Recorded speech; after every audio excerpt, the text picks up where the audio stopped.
Dragon Ball Z.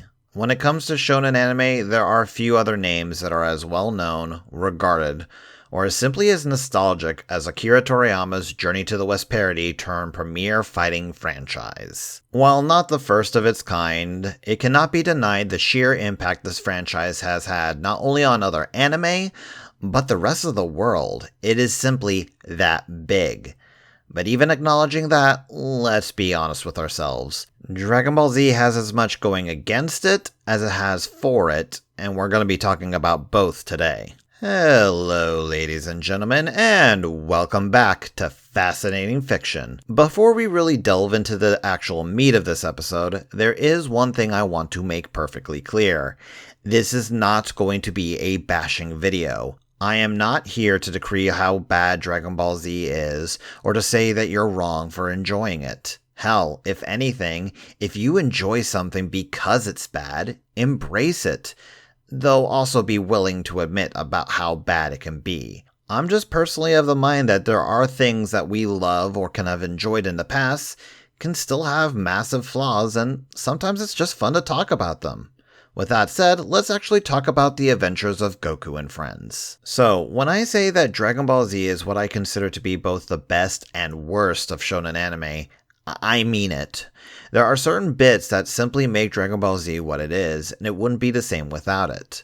But by that same remark, we've also got the problem of it going overboard in those same instances, where it can flat out ruin the interest someone might have in the franchise altogether otherwise. I'm going to be going back and forth between these particular subjects, covering what I think is good or what isn't.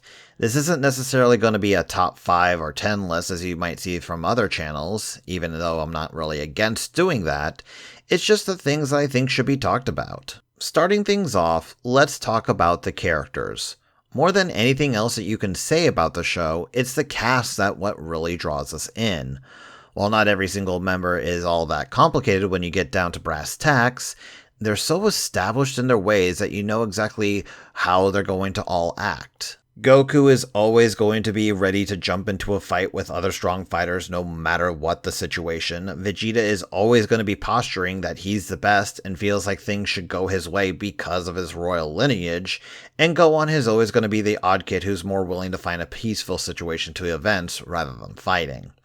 The best things about Dragon Ball Z's cast is, really thanks to its size and number, is that you have someone there for everyone. If you're not a huge fan of Vegeta's role as a villain turned, well, villain with benefits, then you might enjoy Piccolo's own brand story and the transition over into that of a hero. The problem here, though, comes from the fact that despite this large cast, a lot of the characters don't ever get to live up to the potential they originally were designed with.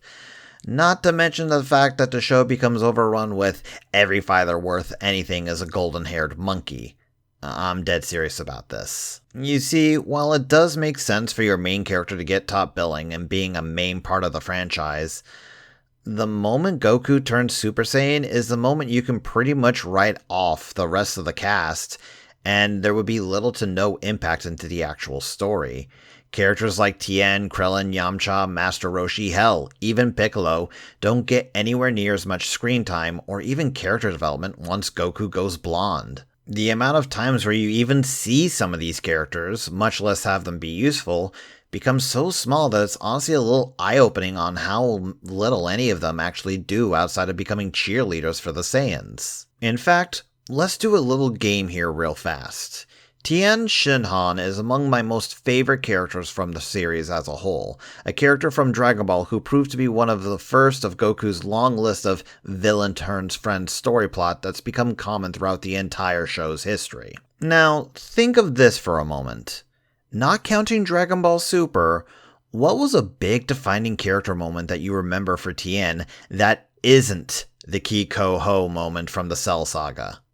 If you're having a rough time coming up with one, then yeah, that's my point. An interesting character is kind of just left by the wayside, and he's not the only one. What about the core of this and most other shonen anime, which is the fighting? On the one hand, you've got some of the most wild action sequences you'll ever see, with characters flying all over the place, having attacks with all sorts of special effects, each one showing their skills as fighters. At its high points, there are few shows that can give you the hell yeah kind of moment like you would get when you see a Kamehameha being fired off by the hero and overcome the villain to save the day. It's the kind of thing that had us as kids running around the room cheering in excitement. But then, this is also the same show that also has entire episodes that are literally just two characters smacking each other over and over again, with little to no progress of what's actually going on, the beam struggles of characters playing tug of war, and screaming power-ups that lasted for entire episodes. Now, let's be honest about this particular part. It really came down to the fact that the anime had caught up to the manga at the time, and they were needing to stretch out the content as long as possible so that the creator could actually continue the story. But even with that being the case, it just got ridiculous at points, with good old Frieza's 5-minute timer for Namek blowing up, lasting several episodes. This has been fixed, so I've been told, with Dragon Ball Z Kai, a series that served to cut out as much of the filler of the original series that it could. But personally, I don't have that much first-hand experience with this, so I couldn't say how good or bad it is. What about the world itself? We've got living dinosaurs, magic beans, androids, humanoid animals, and only Kami knows what else in terms of how things exist within this world. And how do they actually affect things? What about the aliens like the Saiyans landing? The Dragon Balls?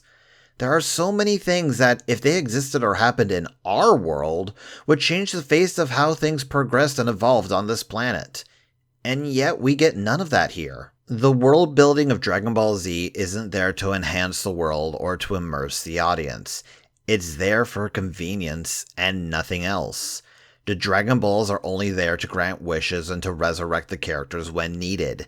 The Zenzu beans are only there to provide instant healing, and the androids are only there to give the heroes a powerful foe to fight against. And what kills me the most is that eventually we do get some parts of the series that feels like it could develop into something a little bit deeper than the screaming fighting anime we had up to that point. At the beginning of the Buu saga, we get this little bit with Gohan having to go to high school and even becoming the Great Saiyaman. Now, a lot of people make fun of it, and with good reason, considering how much Toriyama's made fun of Super Sentai before with the Ginyu Force. But despite that, we actually get some honest character development for both Gohan and Videl. We get to learn a little bit more about how the control of Ki works in the Dragon Ball Z universe, and we get to see how the characters have changed with the time skip. This is actually one of the most interesting parts of the entire story segment in my opinion, simply because we're getting to see Krillin, a character who, despite being the weakest among the Dragon Ball Z cast, is still a superhuman when compared to the actual regular humans within the show.